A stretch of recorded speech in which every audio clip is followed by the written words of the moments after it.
Welcome to This Week with Old Sarge. Last week we were talking about quick thinking. This week, let me take a look here. Not thinking. So, way back when I was a brand new patrol sergeant out of the old Peeville station, shout out to you guys. Just happened to be the only sergeant working that day. My doggone staff sergeant seemed like he had him a real good crystal ball. He knew the days not to show up to work, taking a holiday, taking some time off. Always leaving me with a interesting day when he did that. So shout out to him having that doggone crystal ball. So on this particular day, working the day shift, busy as a one-legged man at a buck kicking contest, trying to run the doggone station and make sure everything's going well out there on the road. Keeping track of everything, got you divided attention to test working all day long, keep you on your toes. Later on in the day, fella walks up and rings the old doorbell to the lobby. And I'm sitting up there in the old command center there, got my doggone CAD computer up there, the computer-aided dispatch. Listing everything on there that's going on in our area. Mountain of work to do, working through it, slaying the dragon every doggone day, just like you're supposed to. So I buzz this fella in, and he comes in the lobby. Pretty neatly dressed fella. Comes up to the window, and he says, can I talk to you for a minute? And I'm like, sure, go ahead. So I'm right up there on the other side of that glass with him. And he says that he's a freelance writer. Heard of a freelance writer. Not quite sure about what a freelance writer does other than they write stuff. So a doggone ask him the old leading question. Always go on with that leading question. Find out a little more information. So I asked him, what does a freelance writer do? He says, well, come up with these ideas for a story, and then I figure out how to, gather information, where I need to go, what I need to do to get all the information together, type up a nice little story, send it out to newspapers, magazines, and anybody wants to pick it up, they give me money. All right.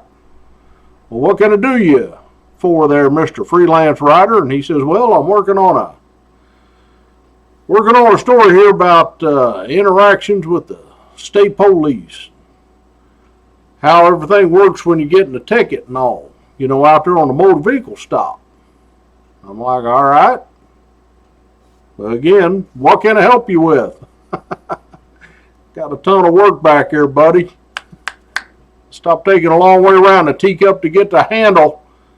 Drill down on it, boil that down, tell me what you're here for. So what I'm thinking. So he says, well, I've been running up and down the interstate, speeding, and I got stopped a couple times by your troopers. Okay, well, this is going to need a little more information here. You did what? He says, well, I had this idea for a story, and the only way I could figure out how to, get the information I needed that I couldn't get somewhere else was to go out and commit violations and get stopped, hopefully, and have a trooper write me a ticket. I'm like, hang on just a second. I'm like, what the hell kind of thought process are you going through to write a doggone story? So I kind of walk around the counter a little bit. I can still see him through the front window. He can still see me. We can still, if I talk a little bit loud, he can hear me. I sit down at the old CAD computer and put in a call there, a little station information. When you want to document something that's going on. Said, you got your driver's license with you? He said, give it to me. And I'm like, Let me type this in here, fill out all the old blocks, little form there on the computer there, a little database kind of system. You know, you put in the information into different blocks and choose what kind of call you want to make station information out of it. So-and-so arrives this date. State he's a freelance writer and he's out researching this story, and the only way he could fill in the missing blanks was to commit violations on purpose and get stopped by the state police. And I said, all right, go ahead, I'm all caught up. And he starts going through his whole thing. He's driving out there speeding, admits it, speeding by a good amount, got stopped a couple times, got tickets. And I'm like, all right, and I write all that down, you know, typing it all in the old computer there. Pretty good at typing. So write all this stuff down there in the old computer there, got it all, you know, nice little paragraph going, and he's talking, and I'm just typing away what he's saying. I'm just going to town. Yeah, he evidently, he got some bad thinking going. So he gets the whole end of the thing, and I'm like, all right, well, what is it I can do for you? He says, well, I got these tickets. So I wonder if you could take care of them for me, you know, because I got them in the further interest of writing this story. I'm like, you want me to take care of some speeding tickets for you? Typing like crazy. He's like, yes, that's what I'd like you to do. Now, he's kind of a young feller. So I said, well, there's only one way in this state you can take care of tickets. And I said, that's by going to court and getting in front of the judge and have the judge rule on them. No freebies here. We don't tear nothing up. We don't make believe nothing happened. You're going to have to say a court date on the back. Yeah, you're going to have to contact the court and tell them what you want to do with this. Not guilty, guilty, whatever. Not guilty, they're going to set you up a court date. You're going to have to tell this judge this interesting story. You was only speeding to get the information you need to write your story that you want to sell. I'd like to be a fly on the wall of that courtroom when you say that. That's what I'm thinking. So he's a little disappointed in that. Never brought up the whole want to make a complaint thing or anything else. He just wanted me to do some kind of magic and tear up his tickets and make them go away. Which you can't do. SOP says you can't do that. Got to go to court, got to go in front of a judge, got to be on the record. They account for every doggone ticket written. And the doggone state police ain't going to be none of that half-stepping, half-ass bullshit. So he's like, well, thank you anyway, and I'll call the court. And I'm like, okay, who's next? Somebody needs an accident report. Somebody needs this. Somebody needs that. Just like I said, a one-legged man at a butt kicking contest. You're busy. Busy. So I keep hammering down. Finish out that call, put it in the old CAD system, and it's there forever. Woo, never goes out. Once it goes in, it's in there forever. So now a couple weeks go by. Doggone Sergeant First Class of the station, the assistant station commander at the time. I come in for duty, and he's like, hey, you got a minute? I'm like, sure, Sarge, what's up? Go back to his office. He says, got this complaint form thing from troop headquarters. Came by way of division headquarters. Okay.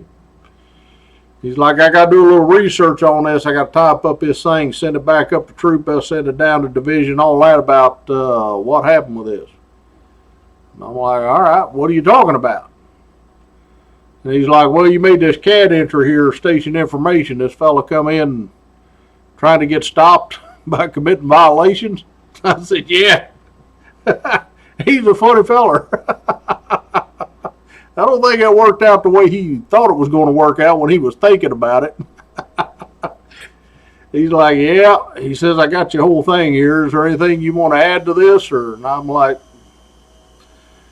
he never wanted to complain, wasn't upset. He was just a little bit amazed his thinking didn't work out. And the old Sergeant First Class is like, all right, I'm going to type this up, staple your doggone CAD entry to it, send it right up to Total Weird. They're going to send it down to Division. Take care of that. So I'm like, wow, it's just like a little internal thing? And it's like, nah, it's more of a what the hell's going on kind of thing, because none of this made any sense. And I'm like, well, I'm with you on that. Old boy didn't do his thinking very good. He ended up with a couple of doggone speeding tickets. And some pretty good ones also. He's a moving. So, spend a lot of time thinking, that's good. But make sure when you do your doggone thinking, you don't come up with some erroneous type of solution in your head. Forgetting what you want to get done.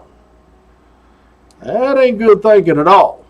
That's wasting your doggone time thinking. That's the kind of thinking where you get somebody else do your doggone thinking for you.